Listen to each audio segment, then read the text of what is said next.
What would you sacrifice for your child? How far would you go to protect them from a dangerous world? Sometimes the greatest act of love isn't holding on, it's knowing when to fight back. This is a story about a mother's strength, a father's ruthlessness, and the moment when survival demands courage beyond anything you thought possible. Jasmine Brooks had been in labor for 14 hours when her daughter finally entered the world. The private hospital room was quiet, except for the beeping monitors and her exhausted breathing. No friends surrounded her bed, no family held her hand, just two nurses and Dr. Kim, who'd been paid handsomely for his discretion. When the baby's first cry pierced the air, Jasmine felt something break open in her chest, a love so fierce and immediate it was almost painful. "It's a girl," Dr. Kim announced, placing the tiny squirming infant on Jasmine's chest. Healthy, perfect. Jasmine looked down at her daughter's face, still red and wrinkled from birth, and felt tears stream down her cheeks. She had her father's distinctive features, the shape of her eyes, the curve of her mouth, but her skin was a beautiful blend of both parents, and Jasmine could already see she'd inherited the Brooks family's strong will in the way she gripped Jasmine's finger. "Hi, baby girl," Jasmine whispered. "I'm your mama, and I promise." The door opened. Jasmine's body tensed immediately, instinctively trying to shield her newborn. She knew that walk, that presence that seemed to suck the air from every room. Yoon Ji-hoon entered wearing an expensive suit, his expression cold and controlled. At 42, he was the head of the Yoon crime family, one of the most powerful Korean mafia organizations on the West Coast, and he was the father of the child currently nestled against Jasmine's chest. "Leave us," Ji-hoon said to the medical staff. It wasn't a request. Dr. Kim and the nurses filed out quickly, eyes down, knowing better than to question Yoon Ji-hoon. The door clicked shut, and suddenly Jasmine was alone, with the man who'd controlled her life for the past year. "She's beautiful," Ji-hoon said, moving closer to the bed. Our daughter," Jasmine corrected, her voice hoarse from screaming through contractions. "Her name is Maya." "Maya." Ji-hoon tested the name. "I suppose that will do." He reached out to touch the baby, but Jasmine pulled Maya closer, a primal protective instinct overriding her fear of him. Ji-hoon's eyes hardened. "Don't be foolish, Jasmine. Let me see my child." "You can see her from there," Jasmine said, her heart pounding. "Just give me a few minutes. She was just born." Ji-hoon studied her for a long moment, then nodded slowly. "We need to discuss arrangements." "What arrangements?" "For the baby's future." Ji-hoon pulled a chair close to the bed and sat down with practiced elegance. "I've thought carefully about this. Given my position, my enemies, the constant threats to anyone close to me, keeping my daughter in my world would be dangerous." Relief flooded through Jasmine. "You're right, it's too dangerous. So Maya and I will." "I'm taking the baby," Ji-hoon interrupted calmly. "Back to Seoul. She'll be raised by my family there, protected by the organization, given everything she needs." Jasmine felt the world tilt. "What? No, absolutely not. It's already decided." Ji-hoon's tone was matter of fact, as if discussing a business transaction. "I have a private plane waiting. We leave in 3 hours, as soon as Dr. Kim clears the baby for travel." "You can't just take her." Jasmine's voice rose, and Maya stirred against her chest, making small distressed sounds. "I'm her mother, and I'm her father. More importantly, I have the resources to give her a life you never could." Ji-hoon leaned forward slightly. "Be reasonable, Jasmine. What can you offer her?" "You're a waitress making minimum wage. You live in a studio apartment in a bad neighborhood. You have no family support, no education beyond high school, no prospects." "I have love," Jasmine said fiercely. "I can love her in a way you never will. Love doesn't keep her safe from my enemies. Love doesn't give her the best education, healthcare, opportunities. In Seoul with my family, she'll want for nothing. Except her mother. You'll be compensated," Ji-hoon continued, as if she hadn't spoken. "Generously. Enough money to start over, go to college if you want, build whatever life you choose. All I ask is that you sign the custody papers and let her go." Jasmine stared at him in horror. "You planned this. This whole time you were planning to take her away from me. I planned to give my daughter the best possible life, Ji-hoon corrected. This is that life. No. Jasmine's arms tightened around Maya. No, I won't sign anything. You can't force me. Ji-hoon's expression didn't change, but something dangerous flickered in his eyes. Can't I? Jasmine, I own this hospital. I own Dr. Kim. I own half the judges in this city. If you fight me on this, you'll lose, and it will be much more painful for you than if you simply cooperate. Are you threatening me? I'm stating facts. Ji-hoon stood up. I'll give you 2 hours to say goodbye to the baby, then my people will come for her. Use that time wisely. He walked toward the door, then paused. For what it's worth, I did care about you. Our time together was pleasant, but this child represents the future of my family's legacy. Personal feelings are irrelevant. Then he was gone, leaving Jasmine alone with her newborn daughter, and 2 hours until her world ended. Jasmine's hands shook as she held Maya, her mind racing. 2 hours. She had 2 hours to figure out how to save her daughter from being taken away forever. She couldn't run. Ji-hoon had guards outside her door. She'd seen them when Dr. Kim left. Even if she could somehow escape the hospital, where would she go? Ji-hoon controlled half the city. He'd find her within hours. The police? Jasmine almost laughed at the thought. Ji-hoon owned cops, judges, officials at every level. Going to the authorities would just alert him faster. Maya made a small sound, and Jasmine looked down at her perfect face. This tiny human had existed for less than an hour, and already someone was trying to rip her away. I won't let him take you, Jasmine whispered. I promise, baby girl. Your mama is going to fight. She grabbed her phone and dialed the one person who might be able to help her cousin Marcus, who worked as a paralegal at a downtown law firm. Marcus, it's Jasmine. I need help, now. 15 minutes later, Marcus was in her hospital room, listening to her story with growing alarm. Jesus, Jazz, you got involved with Yoon Ji-hoon. The Yoon Ji-hoon. I didn't know who he was at first, Jasmine said defensively. He was just a customer at the restaurant. Charming, generous. By the time I figured out what he really did, I was already pregnant. And now he wants to take the baby to Korea. Marcus paced the room. Okay, let me think. You have legal rights as the mother. He can't just take her without your consent. He says he owns judges, that if I fight him, I'll lose. He might be bluffing. You know he's not, Jasmine said quietly. Marcus stopped pacing and looked at her. So what do you want to do? Jasmine looked down at Maya, who was sleeping peacefully in her arms. I want to disappear. Take Maya and run somewhere he can't find us. That's harder than it sounds. You'd need new identities, money, a place to go, and with a newborn. I don't care how hard it is, Jasmine interrupted. I'll do whatever it takes. I just need a head start. Once we're gone, once we're hidden, he won't be able to find us. Marcus was quiet for a moment. I might know someone who can help. A guy who specializes in helping people disappear. Domestic violence victims, witnesses who can't get into official protection programs. He's expensive though. How expensive? At least 10,000 just to start. Then ongoing costs for new documents, relocation. I don't have that kind of money, Jasmine said desperately. I have maybe $300 in my account. Then we need to buy you time while we figure something out. Marcus checked his watch. You said Ji-hoon's people are coming in 2 hours. Less than that now.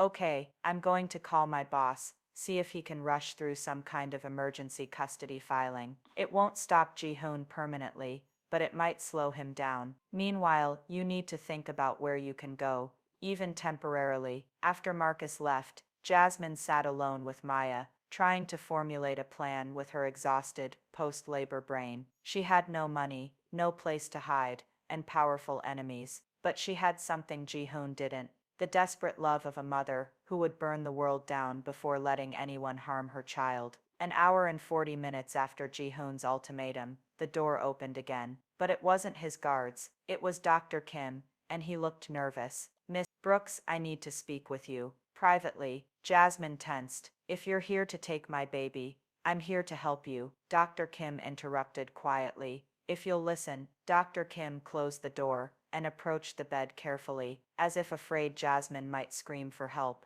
I know what Mr. Yoon plans to do. I know you don't want to give up your daughter. Then why are you helping him? Because he pays me very well to ask no questions and do as I'm told. Dr. Kim's expression was pained. But I became a doctor to help people, not to facilitate taking children from their mothers. What he's planning, it's wrong. So help me stop him, Jasmine said urgently. You must know a way out of this hospital. Some route his guards aren't watching. Dr. Kim shook his head. There's no way out. He has people at every exit. Even if you could walk, which you can't, you just gave birth, they'd catch you before you reach the street. Then why are you here?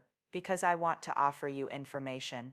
Dr. Kim pulled out his phone and showed Jasmine a series of text messages. Ji-hoon's plan isn't just to take your daughter to Seoul. He's planning to claim the baby died during birth. He's already prepared false documents. As far as the official record will show, you had a stillbirth, no baby, no custody fight, nothing. Jasmine felt sick. He's going to make it look like she died. Then he'll take her to Korea with forged documents, register her there under a different name, and you'll have no legal recourse, because officially, she never existed. It's brilliant, really. Cruel, but brilliant. Why are you telling me this? Dr. Kim looked away. Because 15 years ago, someone took my daughter from me. My ex-wife moved to Japan, and I never saw my child again. I know what that pain feels like. I don't want to be part of inflicting it on someone else. He pulled out a business card and pressed it into Jasmine's hand. This is a lawyer who specializes in cases against organized crime. She's expensive, but she's good,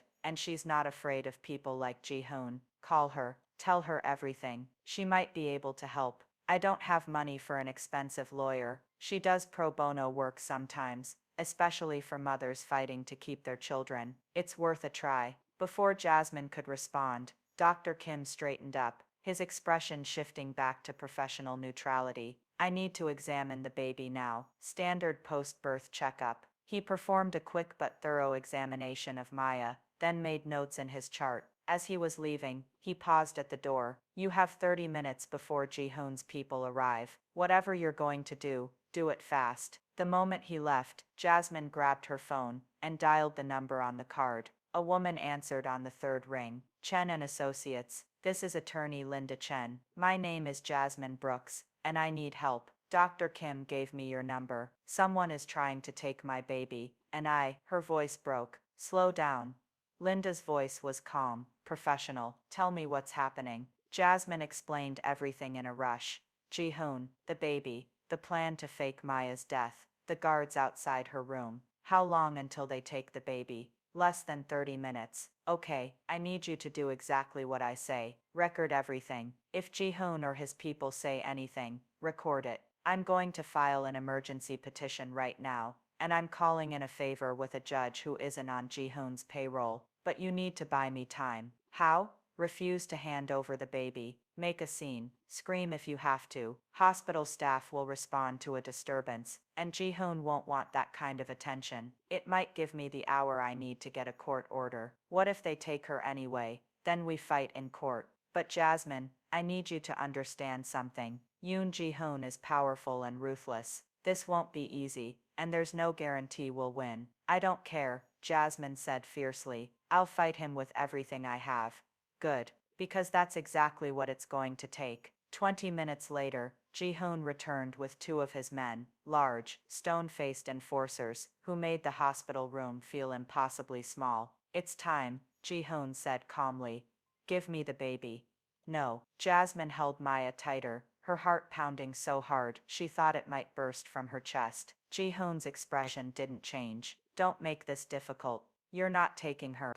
I'm her mother, and I'm not signing any papers. You can't just steal my child. I can do whatever I want, Ji-hoon said matter-of-factly. This is your last chance to cooperate, Jasmine. Hand over the baby, sign the documents, take the money, or refuse and watch everything you care about destroyed. Is that a threat?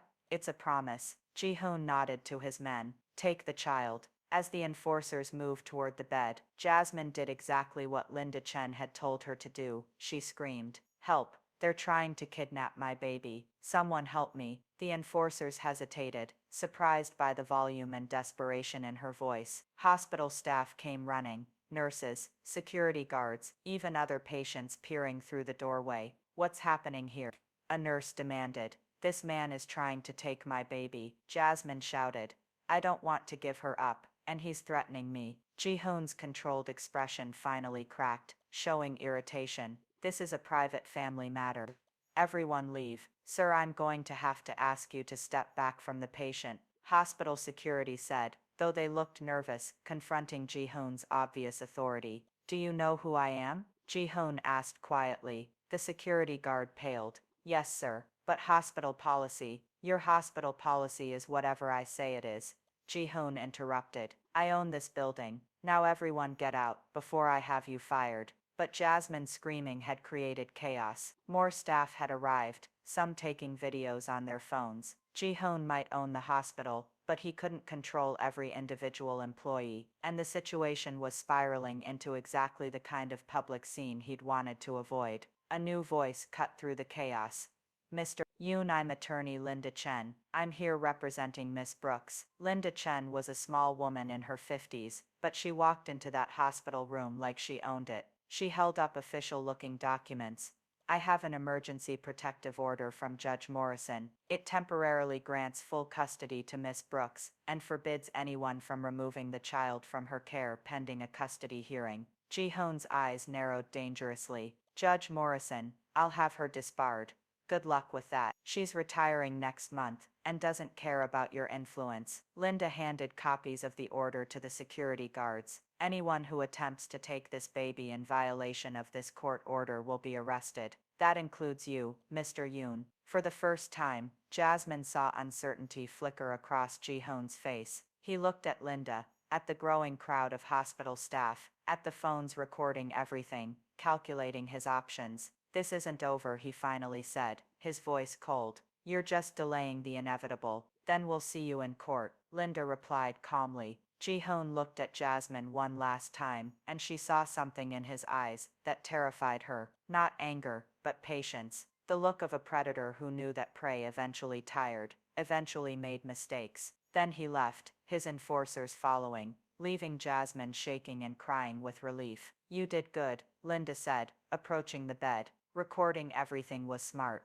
We have him on tape threatening you, which helps our case. What happens now? Now we fight. The custody hearing is in 3 days. We'll argue that Ji-hoon is unfit due to his criminal activities, and that removing the baby from your care isn't in her best interest. It won't be easy. He has resources and connections, but we have something he doesn't. The truth, and a mother willing to fight for her child. The 3 days before the custody hearing were the longest of Jasmine's life. Linda had arranged for her and Maya to stay in a safe house, a small apartment in an undisclosed location with security provided by a private firm that Linda trusted. Ji-hoon will try to intimidate you, Linda warned. He'll have investigators dig into every aspect of your life, looking for anything to use against you. Be prepared for that. She wasn't wrong. Within 24 hours, Jasmine received threatening messages, photos of her apartment building, suggesting they knew where she lived, messages reminding her how easily she could disappear, offers of money that grew increasingly large, $100,000, then $500,000, then $1 million, to just sign the papers and walk away. Each message made Jasmine hold Maya tighter, more determined to fight. Linda spent those 3 days preparing their case. She gathered evidence of Ji-hoon's criminal activities, statements from Jasmine's former co-workers attesting to her character, documentation of Ji-hoon's plan to fake Maya's death. She even found Dr. Kim willing to testify about what Ji-hoon had instructed him to do. On the morning of the hearing, Jasmine walked into the courthouse with Maya in her arms and Linda by her side. Ji-hoon was already there with 3 expensive lawyers, looking confident and controlled. The hearing lasted 5 hours. Ji-hoon's lawyers argued that he could provide superior resources, security, and opportunities. They painted Jasmine as an unstable single mother, with no means to properly care for a child. They brought up her lack of college education, her modest income, even a speeding ticket from 2 years ago. But Linda was relentless. She presented evidence of Ji-hoon's criminal organization, his violence, the danger he represented to anyone close to him. She brought up the plan to fake Maya's death, playing the recording Jasmine had made of Ji-hoon's threats in the hospital. Most powerfully, she put Jasmine on the stand. "Miss Brooks," Linda said gently, "why do you want to keep your daughter?" Jasmine looked at Maya, sleeping in a bassinet nearby. "Because I'm her mother. Because I carried her for 9 months, felt her kick, talked to her before she was born. Because when she came into this world, the first face she saw was mine, and the first love she felt was mine. I may not have money, or power, or connections, but I have love, and I believe love is what a child needs most. What can you offer Maya that Mr. Yoon cannot?" "Safety," Jasmine said firmly. "Real safety, not just bodyguards and walls. Safety from being used as a pawn in his criminal empire. Safety from growing up thinking that violence and crime are normal. Safety from a father who sees her as a legacy and an asset instead of a person." She looked directly at Ji-hoon. "I can offer her a chance to be a normal child, to go to regular schools, make normal friends, have a life that isn't controlled by organized crime. That's worth more than any amount of money." Ji-hoon's lawyer stood for cross-examination. "Miss Brooks, you say you can keep her safe, but aren't you aware that your involvement with Mr. Yoon has already put your daughter in danger? That rival organizations may target her because of her father." It was a devastating question, and Jasmine felt the weight of it. "Yes," she admitted quietly. "I know that, and I'll spend every day of my life protecting her from that danger. But the answer isn't to hand her over to the source of that danger. It's to fight harder to keep her safe." The judge, Judge Morrison, listened to everything carefully. Finally she spoke. "This is an unusual case. On one hand, Mr. Yoon can provide substantial material resources. On the other hand, his lifestyle presents clear dangers to a child's well-being. Miss Brooks has limited resources, but appears to be a devoted mother, willing to fight for her child." She paused, and Jasmine held her breath. "My primary concern is the welfare of the child. Based on the evidence presented, including recordings of Mr. Yoon's plan to falsify death documents and remove the baby from the country without proper custody proceedings, I'm ruling in favor of Miss Brooks. She retains full custody." Jasmine felt her knees buckle with relief. "However," Judge Morrison continued, "I'm also granting Mr. Yoon visitation rights, supervised visitation in a public location, twice monthly. He is the child's father, and barring clear evidence of direct threat to the child, he has a right to be part of her life." It wasn't a complete victory, but it was enough. Maya would stay with Jasmine. 6 months later, Jasmine sat in a small park, watching Ji-hoon play with Maya, under the watchful eye of the court-appointed supervisor. The twice-monthly visits had become routine, though they were still tense. Ji-hoon had changed, though Jasmine wasn't sure if it was genuine or strategic. He was gentle with Maya, patient, attentive. He brought expensive gifts that Jasmine usually returned, preferring simple toys, more appropriate for a baby. After the visit, as Ji-hoon prepared to leave, he approached Jasmine. They hadn't spoken directly since the court hearing. "She's growing fast," he said, his tone neutral. "Yes," Jasmine replied cautiously. "I want you to know, I've set up a trust fund for her, for college when the time comes. You don't have to use it if you don't want to, but it's there." "Why?" Ji-hoon looked at Maya, sleeping peacefully in her stroller. "Because regardless of what you think of me, I do care about her future. I handled this situation badly. I treated her like a possession to be controlled, rather than a person to be loved. That was wrong." It was the closest thing to an apology Jasmine had heard from him. "Are you going to keep fighting for custody?" "No." Ji-hoon met her eyes. "You were right about what you said in court. Maya deserves a chance at a normal life, away from my world. I can't give her that, but you can. So I'll be her father during these visits, but I won't try to take her away again." Jasmine wanted to believe him, but she'd learned caution. "And if I want to move away, leave the city, then I ask that you let me know where you go, so these visits can continue, but I won't stop you." He paused. "Despite everything, Jasmine, I do respect you. It takes courage to stand up to someone like me. Most people don't. You fought for your daughter when everyone told you it was hopeless. That's admirable." After he left, Jasmine sat with Maya, thinking about the past months. The fight wasn't completely over. She knew Ji-hoon's world would always cast a shadow over their lives, but she'd won the important battle. Maya was staying with her. Linda Chen had become more than just a lawyer. She was a friend and mentor, helping Jasmine navigate not just legal issues, but also the practical challenges of single motherhood. She'd even helped Jasmine enroll in community college. You should never have to feel powerless again, Linda had said. Education is power. That evening, in their small but safe apartment, Jasmine rocked Maya to sleep and thought about the future. It wouldn't be easy. Money was still tight, and she lived with the constant awareness that danger could resurface at any moment. But Maya was hers. They were together, and that was everything. I kept my promise, Jasmine whispered to her sleeping daughter. Nobody took you away, and nobody ever will. Your mama fought for you, and she'll keep fighting, every single day, for as long as you need her to. Motherhood isn't just about giving birth, it's about fighting for your child, even when the odds seem impossible. It's about standing up to power, saying no when everyone expects you to give in, finding courage you didn't know you had.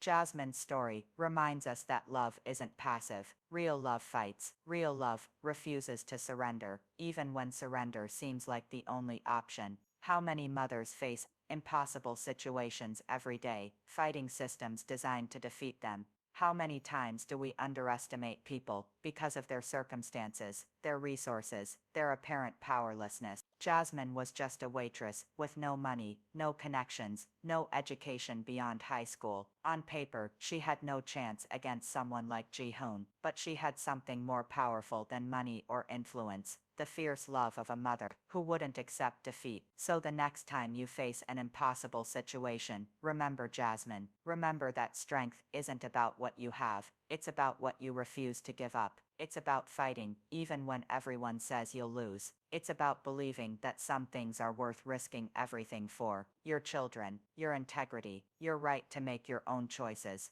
Those are worth fighting for, no matter how powerful your opponent seems. Because sometimes, the person everyone underestimates turns out to be the strongest one in the room.